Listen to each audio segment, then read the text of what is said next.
మొట్టమొదటిసారిగా ఏ గ్రామానికి వెళ్ళి చూసినా కూడా ఆ గ్రామంలోనే ఏకంగా 600 రకాల సేవలు అందిస్తూ ఉన్న గ్రామ సచివాలయం.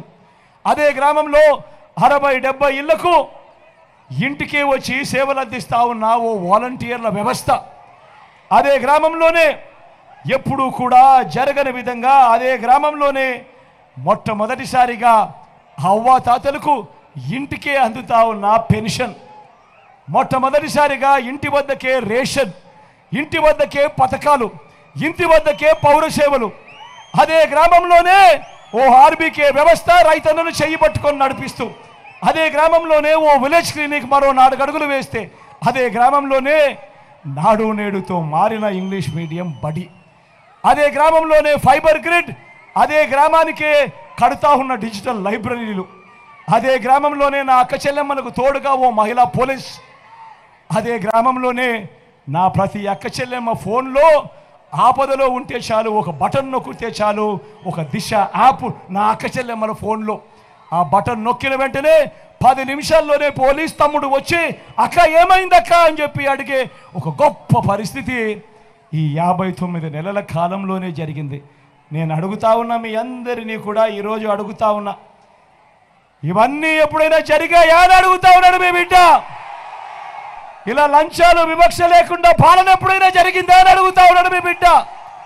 ఇలా ఇంటికే వచ్చే పెన్షన్, ఇంటికే వచ్చే పథకాలు, ఇంటికే వచ్చే పౌర సేవలు గతంలో ఎప్పుడైనా జరిగాయా అని అడుగుతా ఉన్నాడు మీ బిడ్డ.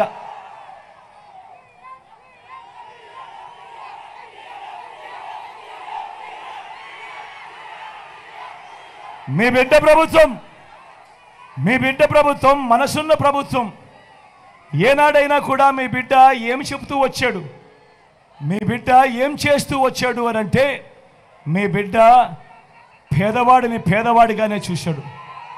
మీ బిడ్డ ఏ రోజు పేదవాడి కులం అడగలేదు, పేదవాడి మతం అడగలేదు, పేదవాడి విషయంలో రాజకీయాలు చూడలేదు, మీరు ఏ పార్టీకి ఓటు వేశారు అని చెప్పి మీ బిడ్డ పాలనలో ఎప్పుడూ కూడా అడగలేదు.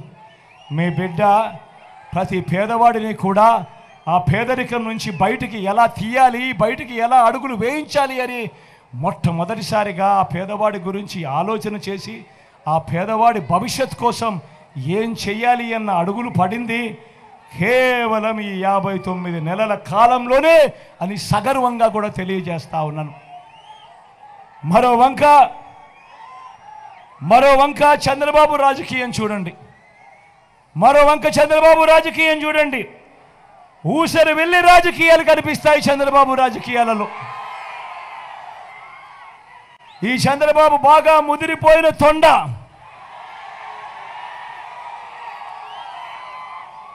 ఒక పక్క 4% ముస్లిం రిజర్వేషన్లకు రద్దు చేస్తామని శపథం చేసిన బీజేపీ పార్టీతో జత కడతాడు ఈ చంద్రబాబు. మరోపక్క మైనారిటీల ఓట్ల కోసం మైనారిటీలను మోసం చేసేందుకు ఈ చంద్రబాబు డ్రామాలు మొదలెడతాడు, దొంగ ప్రేమ చూపిస్తూ. మరో వంక 4% రిజర్వేషన్లు రద్దు చేస్తామంటున్న బీజేపీతోనే కొనసాగుతాడంట, అదే ఎన్డీఏలోనే కొనసాగుతాడంట ఈ బాబు. నేను అడుగుతా ఉన్నా, ఇంత దొంగ ప్రేమ చూపిస్తూ, ఇంత మోసాలు చేస్తూ, ఇలాంటి డబుల్ బాజీ రాజకీయాలు చేసే వ్యక్తి ప్రపంచ చరిత్రలో ఎవరైనా ఉంటాడా అని అడుగుతా ఉన్నా.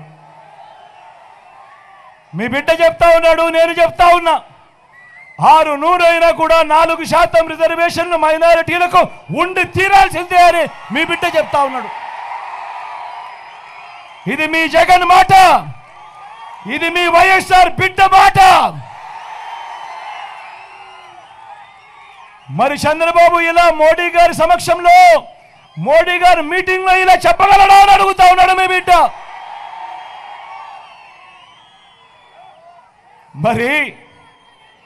మరి వారు మైనారిటీ రిజర్వేషన్లకు వ్యతిరేకమని చెప్పినా కూడా ఇంకా ఎందుకు ఈ చంద్రబాబు ఎన్డీఏలో కొనసాగుతా ఉన్నాడు అని అడుగుతా ఉన్నాడు మీ జగన్, మీ బిడ్డ చంద్రబాబు. ఇక్కడే నేను చెప్తా ఉన్నా, మైనారిటీల రిజర్వేషన్ అంటే చాలు రాజకీయాలు చేసే కార్యక్రమం జరుగుతూ ఉన్నాయి. ఇక్కడే అందరికీ కూడా అర్థమయ్యేదానికి మీ అందరి సమక్షంలో ఒక్క విషయం చెప్పదలుచుకున్నా. ఇది ఇక్కడ నుంచి రాష్ట్ర ప్రజలందరికీ కూడా తెలియాల్సిన అవసరం, రాష్ట్ర ప్రజలందరికీ కూడా చెప్పాల్సిన అవసరం, రాష్ట్ర ప్రజలందరికీ కూడా చెప్తా ఉన్నా. ఇక్కడి నుంచి 4% రిజర్వేషన్లు కేవలం మతం ప్రాతిపదికగా ఇచ్చిన రిజర్వేషన్లు కానే కావు. ముస్లింలలో కూడా ఉన్నత వర్గాలకు ఈ రిజర్వేషన్లు అందించడం లేదు, వర్తించడం లేదు. పఠాన్లకు వర్తించడం లేదు, సయ్యదులకు వర్తించడం లేదు, మొఘల్స్కు వర్తించడం లేదు. ఇవి కేవలం వెనుకబాటు ప్రాతిపదికగా మాత్రమే ఇచ్చినవి. అందరూ గమనించాల్సింది ఏమిటి అంటే అన్ని మతాల్లో కూడా బీసీలు ఉంటారు, అన్ని మతాల్లో కూడా ఓసీలు ఉంటారు. మరి అలాంటప్పుడు మైనారిటీలను వేరుగా చూడడం ధర్మమేనా అని అడుగుతా ఉన్నాడు మీ బిడ్డ. రాజకీయం కోసం వారి జీవితాలతో చెలగాటాలు ఆడడం న్యాయమేనా అని అడుగుతా ఉన్నాడు మీ బిడ్డ.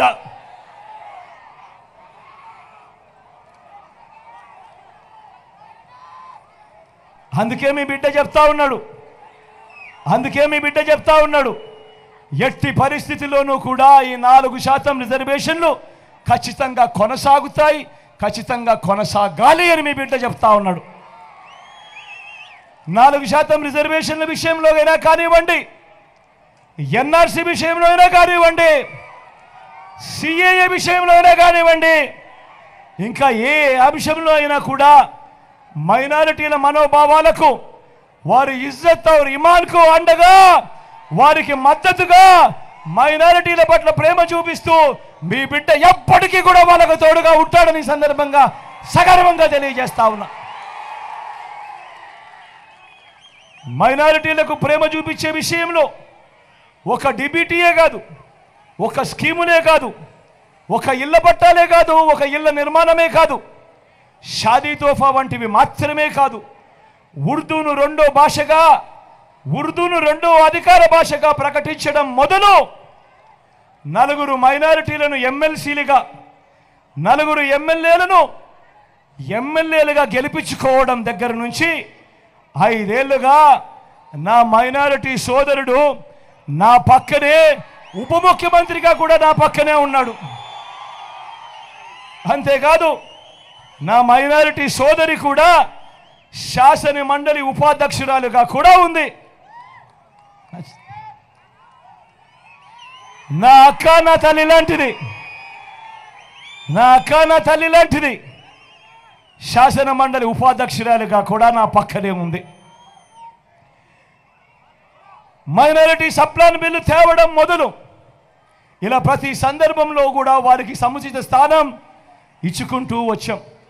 నేను ఆలోచన నేను మీ అందరినీ కూడా అడుగుతా ఉన్నా, ఆ దివంగత నేత ప్రీతమ నాయకుడు రాజశేఖర రెడ్డి గారు నాన్నగారు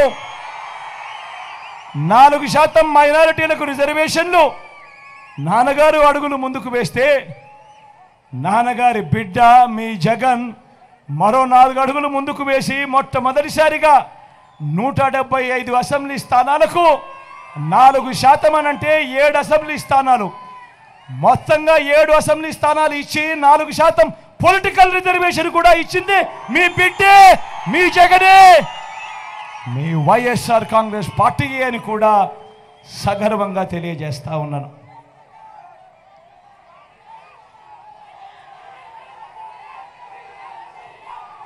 ఇవాళ ఇక్కడే మీ అందరితో కూడా పంచుకుంటా ఉన్నాను. నేను ప్రతి సందర్భంలోనూ ఎందుకంటానో తెలుసా, నా ఎస్సీలని, నా ఎస్టీలని, నా బీసీలని, నా మైనారిటీలని ఎందుకంటానో తెలుసా? కారణం, ఒక ముఖ్యమంత్రి స్థాయిలో ఉన్న వ్యక్తి ఎప్పుడైతే ఇంత బాహాటంగా నా నా నా నా నా అని పిలుచుకుంటూ, ఎప్పుడైతే ఇంత బాహాటంగా ఈ బలహీన వర్గాల మీద ఎప్పుడైతే ప్రేమ చూపిస్తాడో, అప్పుడు ఈ బలహీన వర్గాలకు గ్రామ స్థాయి నుంచి రాష్ట్ర స్థాయి దాకా కూడా వాళ్లకు గౌరవం పెరుగుతుంది, ఆత్మ గౌరవం పెరుగుతుంది, ఆత్మస్థైర్యం పెరుగుతుంది. అది జరగాలి అనే తాపత్రయంతోనే మీ బిడ్డ ఈ 59 నెలల పాలనలో ఒక యజ్ఞాన్నే చేశాడు అని కూడా ఈ సందర్భంలో మీ అందరికీ కూడా తెలియజేస్తా ఉన్నా. మా నమ్మకం నువ్వే జగన్, మా నమ్మకం నువ్వే జగన్, మా నమ్మకం నువ్వే జగన్.